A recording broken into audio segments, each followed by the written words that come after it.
Welcome back to The Breakdown with me, NLW. It's a daily podcast on macro, Bitcoin, and the big picture power shifts remaking our world. The Breakdown is sponsored by Nexo.io, Chainalysis, and FTX, and produced and distributed by CoinDesk. What's going on, guys? It is Sunday, August 14th, and that means it's time for Long Read Sunday. Before we get into that, however, if you are enjoying The Breakdown, please go subscribe to it, give it a rating, give it a review, or if you want to dig deeper into the conversation, come join us on the Breakers Discord. You can find a link in the show notes or go to bit.ly/breakdownpod. Also a disclosure as always, in addition to them being a sponsor of the show, I also work with FTX. And finally, this week, I am thrilled to have Near as an additional sponsor. Near is a revolutionary yet simple Web3 platform for building decentralized apps. Designed by developers for developers, over 700 projects are now building on Near's fast, secure, and scalable protocol. Whether you're a crypto native launching DeFi apps, NFT marketplaces, or play and earn games, or looking to migrate your project from Web 2, Near makes it easy to build Web 3 for the masses.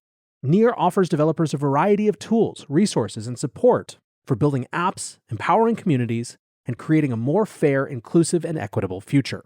Start your Web3 developer journey now by visiting Near at near.org. All right, guys, so for this Long Read Sunday, we are staying in the realm of the geopolitical and the macro, but doing something a little bit different.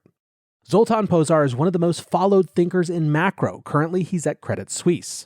On August 1st, he published a massive note called War and Interest Rates. Instead of reading the whole thing, which is very long, I'll be excerpting some key passages. First, the setup and the question underneath the whole piece. Zoltan's question comes from his meetings with hundreds of clients across Europe. The broad sense that they have, he argues, is that inflation is about to peak, and that because of that, we are near peak hawkishness from central banks as well. His concern is that this view doesn't properly take into account geopolitical risk premia. Quote, "The risk with this view is that it assumes a stable world with no geopolitical risk premia, where demand management is more powerful than issues related to supply, when in fact, we live in an unstable world where geopolitical risk premia are rising and where supply-side issuers are more powerful than demand management." Zoltan's goal then with the piece is to highlight risks to this peak hawkishness view. So let's turn now to the background. Quote, "The low inflation world stood on three pillars. First, cheap immigrant labor keeping service sector wages stagnant in the US. Second, cheap goods from China raising living standards amid stagnant wages. And third, cheap Russian gas powering German industry and the EU more broadly. US consumers were soaking up all the cheap stuff the world had to offer. The asset-rich, benefiting from decades of QE, bought high-end stuff from Europe produced using cheap Russian gas. And lower-income households bought all the cheap stuff coming from China. All this has worked for decades until nativism, protectionism, and geopolitics destabilized the low-inflation world. President Trump's immigration policies to appease nativists has cost the US 2 million jobs, which is driving the current labor shortages and wage pressures. COVID-19 changed labor markets further. Early retirements and other changes have exacerbated the labor shortages and increased wage pressures further. President Trump's hardline approach to China became a bipartisan stance that drove the imposition of protectionist tariffs on China, and what started as a trade war became a technology war. The US went from tariffs on cheap goods to banning ASML from selling state-of-the-art lithography machines to China to ensure the balance of technological power remains in US hands.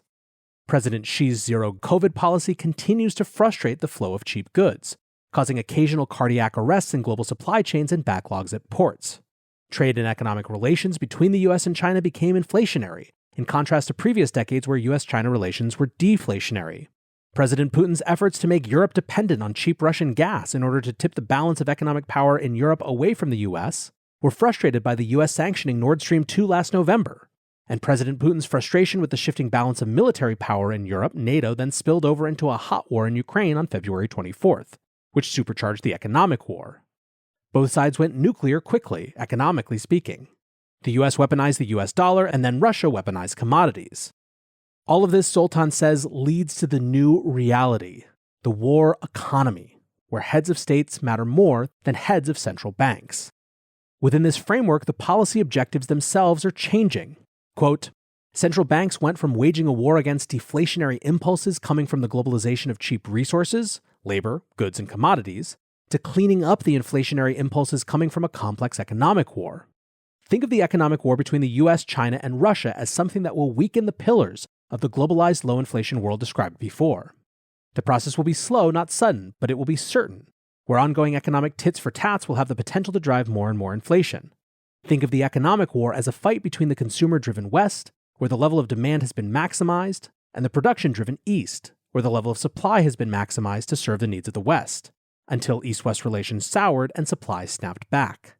If you see the special relationship between China and Russia in this context, you can see it as an alliance of resources that supplies the necessities the West needs to ensure social stability at lower ends of the income distribution.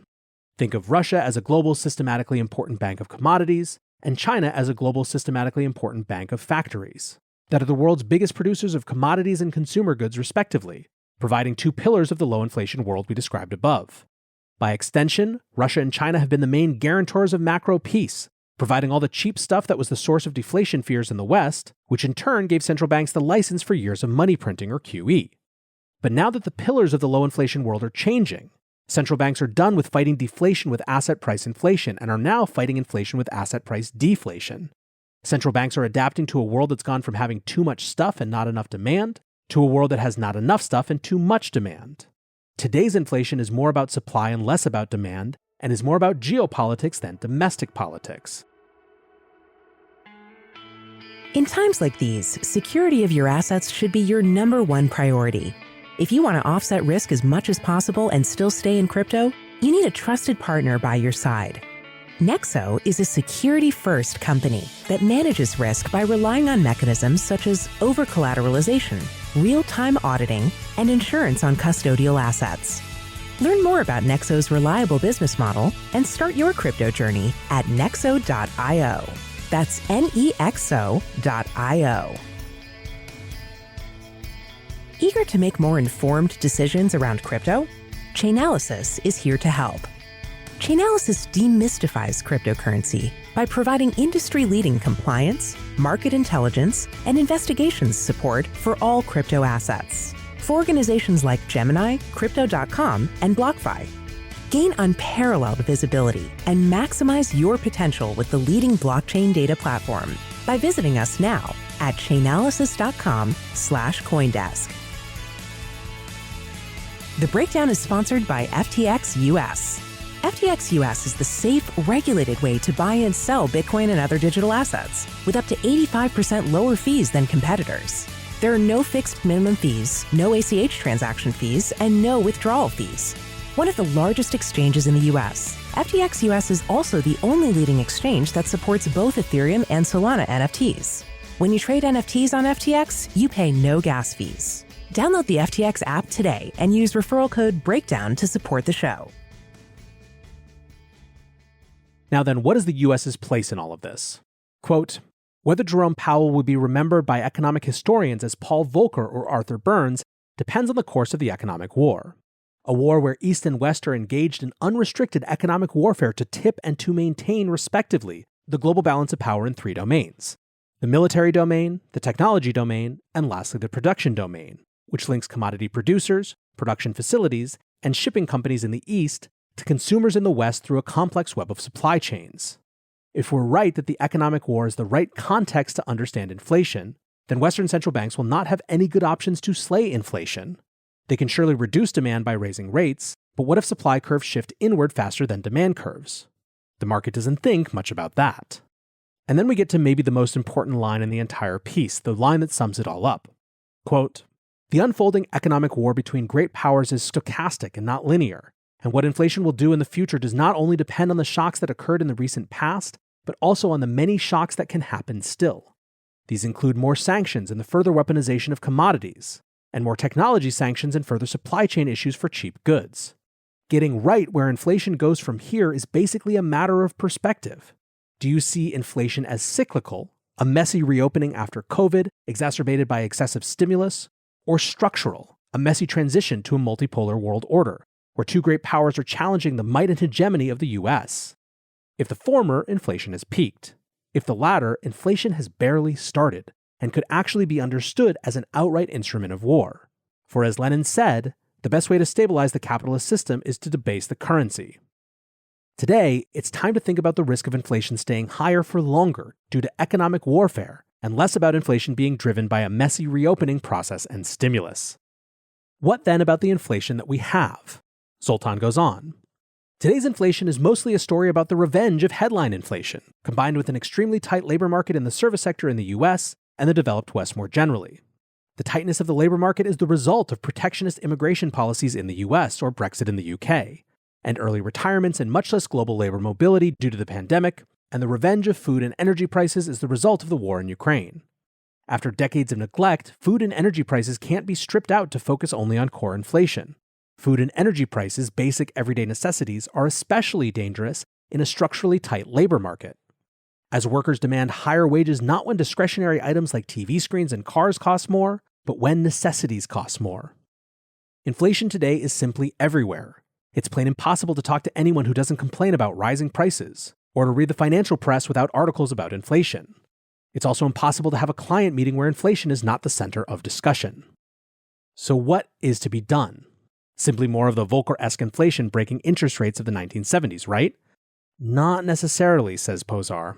Quote, perhaps the most unsettling parallel to the 1970s and early 1980s is the Fed's and the market's assumption that all it will take to break inflation is hiking interest rates with the resolve and determination of Chair Paul Volcker. Paul Volcker is no doubt responsible for the deep recession of the early 1980s. But we shouldn't assume that rate hikes and a recession are all that are needed to weed inflation from the system. Recessions can help but may not be enough, especially if Ray Dalio and Larry Fink are right and we are headed for stagflation, i.e. an environment where inflation is persistent whether there is growth or not. Zoltan points out that there were two additional things that helped Volcker. First, billions of dollars that went into the development of new energy projects in the late 1970s that led to the collapse of oil prices in the early 1980s. And second, Reagan firing air traffic controllers who went on strike, which Zoltan argues killed the institutional practice of linking wage increases to the rate of inflation. In this way, our moment is very different. We've just completed a decade of very little investment in oil, in part because we had been turning away because of ESG, and second, because shortcutting a wage price spiral isn't just about political will.